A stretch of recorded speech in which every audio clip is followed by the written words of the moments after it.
Some food for thought this morning as you're getting up and you're making your breakfast.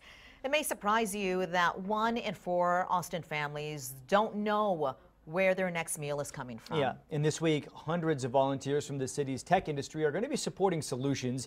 Chris Davis joining us for more on that story. Good morning, Chris. Well, good morning, John and Sally. One of those groups of volunteers is going to be here at the Central Texas Food Bank. They're going to be sorting through all of these different boxes of donated foods before they pack them all up and send them out to the families that need it. They're part of this week called Food for Thought Week. That's put on by the Entrepreneurs Foundation at the Capitol Factory. Loop around so you can take a left out of here. It's lunchtime at Meals on Wheels. This is the wheels part. Got a whole crew, about 16 of us from the company here. You want to go straight, actually. Rick Weinberg says most of the time they live in a digital world. To be able to have the tangible effort and feeling of giving back and it makes you feel good. Hello, Mr. Childers? That's the goal of Food for Thought Week. You doing okay today? Yes, I am. Yeah? I'm doing just fine. Charles Childers gets meals delivered every weekday. I don't drive a car anymore, so I don't really go shopping, that much. There's some corn. The 96-year-old World War II vet used to paint and teach, and he still writes. These days, he's part of the 1/4 of Austin households considered food insecure, because the problem is bigger than whether someone can afford groceries. I was shocked.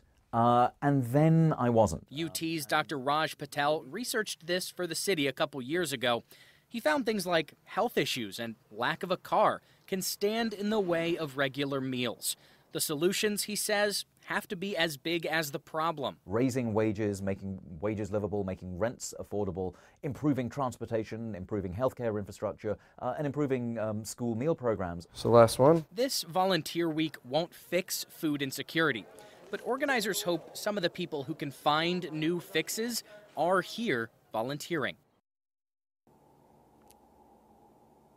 Now, in all, Food for Thought Week brought together 415 volunteers from 11 of Austin's biggest tech companies. They're working at places like the food bank here through Friday. We'll send it back to you. Okay, Chris, thank you. Wanted to give you a closer look at the areas that Chris is talking about in and around Austin. They are called food deserts. It's highlighted right there in green. It's a lot of green, right? Well, the government says these are places where people live more than 10 miles away from a grocery store in rural areas or more than a mile away in the urban areas. We did look into the issue 2 years ago and found the city of Austin is trying to fix it by adding community gardens and mobile markets. The city's also working to lure grocery store chains to areas that need them the most.